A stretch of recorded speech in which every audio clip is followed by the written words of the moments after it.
Hola, ¿qué tal? Bienvenidos a esta explicación donde vamos a hablar de algo que literalmente impulsa el mundo moderno. Hoy vamos a desmitificar las máquinas térmicas y a ver cómo ha sido toda esta evolución del trabajo. Es de locos pensar que detrás de tu auto, de la electricidad que usas y hasta de la mismísima revolución industrial hay principios físicos increíbles operando todo el tiempo. Así que prepárense porque vamos a hacer un viaje genial, desde los primeros inventos hasta las reglas invisibles de la termodinámica. ¡Vamos a darle! Bueno, para arrancar, hagámonos una pregunta que suena casi a magia, pero les aseguro que es pura ciencia. Digo, es súper fácil hacer una fogata y quemar algo para generar calor, ¿no? Pero tomar esa energía cruda, ese calor intenso, y obligarlo de alguna forma a empujar una locomotora, mover un barco gigante o hacer girar unas ruedas, eso, amigos, requiere un nivel de ingenio tremendo. Entonces, el gran enigma que la humanidad logró resolver y que nos cambió la vida para siempre es este: ¿cómo convertimos calor en movimiento? Y para responder a eso, primero tenemos que tener súper claro qué es exactamente un motor térmico. En palabras sencillas, es una máquina que agarra calor y lo transforma en trabajo mecánico. ¿Cómo lo hace? Aprovechando algo clave que llamamos gradiente de temperatura. O sea, el calor siempre va a querer viajar naturalmente de un lugar caliente a uno frío, ¿verdad? Bueno, el motor térmico se mete justo en el medio como un obstáculo astuto y aprovecha ese viaje natural del calor para generar fuerza. Un truco brillante. Así que, este es el plan para hoy. 1. ¿Qué es un motor térmico? 2. La historia del vapor. 3. Clasificación de las máquinas. 4. Ciclos Otto y diésel. Y 5. Termodinámica y rendimiento. Corto y al pie. Empecemos con la sección 1. ¿Qué es un motor térmico? Miren, acá el flujo del calor es el jefe. Él define todo. Fíjense que de un lado, un motor térmico normal toma calor de una fuente que está súper caliente. Al pasar por la máquina, una parte de toda esa energía se roba, por así decirlo, y se convierte en trabajo útil que podemos usar, mientras que el calor que sobra, el residuo, se tira a un sumidero frío. Pero por otro lado, si ven una máquina frigorífica, como tu refrigerador, hace exactamente lo contrario. Necesita que tú le inyectes trabajo mecánico desde afuera para obligar al calor a ir en reversa, o sea, desde un lugar frío hacia uno caliente, totalmente al revés. Pasemos a la sección 2. La historia del vapor. Imagínese esto, estamos a finales del siglo XVII y hay un problema gigante. Las minas de carbón se están inundando y necesitan sacar esa agua desesperadamente. Así que, en 1698, Thomas Savery patenta la primerísima bomba de vapor. Era un peligro constante, explotaba cada rato, pero bueno, fue el primer paso. De ahí saltamos a 1712, cuando Thomas Newcomen arma la máquina atmosférica, y acá es la primera vez que vemos un cilindro y un pistón en acción. Pero el verdadero salto evolutivo, el que cambió las reglas del juego, llega en 1765 gracias a un tipo llamado James Watt.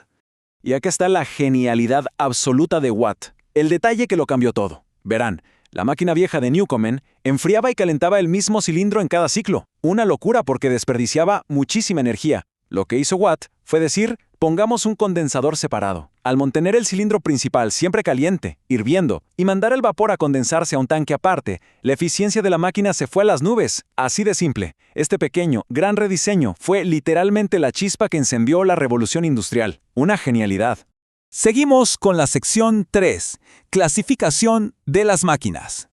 Ahora, si queremos entender cómo funciona la tecnología que usamos hoy todos los días, tenemos que dividir los motores en dos grandes grupos. Primero, ¿dónde ocurre el fuego? En un motor de combustión externa, imagínense una locomotora antigua, el carbón se quema afuera, calienta el agua y el vapor es el que hace todo el trabajo pesado. Pero en los motores de combustión interna, como el que tiene tu auto, la explosión pasa ahí mismo, directo adentro del fluido de trabajo. Por eso los motores de ahora son muchísimo más compactos y potentes. Y la segunda gran división tiene que ver con el movimiento mecánico en sí. Por un lado tenemos las máquinas alternativas. Acá los pistones suben y bajan en un vaivén constante, y ese movimiento luego se transforma en rotación para mover las ruedas. Por el otro lado están las máquinas rotativas, como las gigantescas turbinas de vapor. Estas no tienen pistones, simplemente giran de manera continua a miles de revoluciones por minuto. Al no tener ese pesado movimiento de ir y venir, logran una eficiencia brutal. De hecho, para que se den una idea, así es como generamos casi toda la electricidad del mundo hoy en día.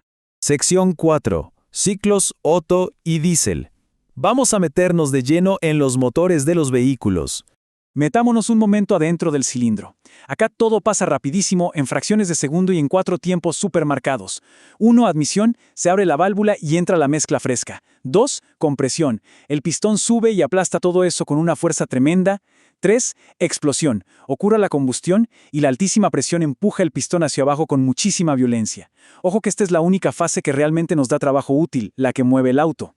Y 4. Escape. Se abre la otra válvula y los gases quemados salen disparados para que todo el ciclo vuelva a empezar. Así, miles de veces por minuto. Ahora, seguro se preguntan, ¿cuál es la diferencia entre un motor Otto, el de gasolina normal, y un diésel? Básicamente, ¿cómo prenden el fuego?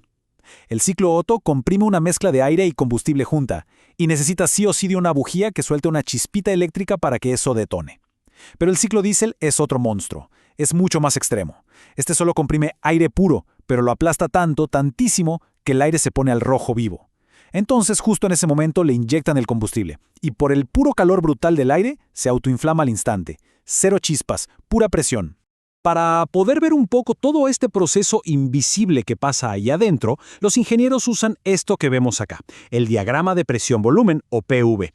Fíjense cómo, durante la compresión, el volumen se achica y la presión se va para arriba rapidísimo. Cuando detona la mezcla, la línea de presión se dispara casi verticalmente.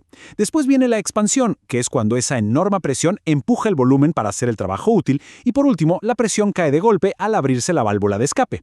Lo mejor de todo, el área que queda dibujada justo en medio de esa curva es ni más ni menos la cantidad exacta de trabajo mecánico que el motor acaba de entregar. Es bellísimo. Y llegamos a la sección 5, termodinámica y rendimiento, las reglas del universo. Allá por el siglo XIX, un genio llamado Sadi Carnot nos dejó clara una regla que el universo simplemente no rompe.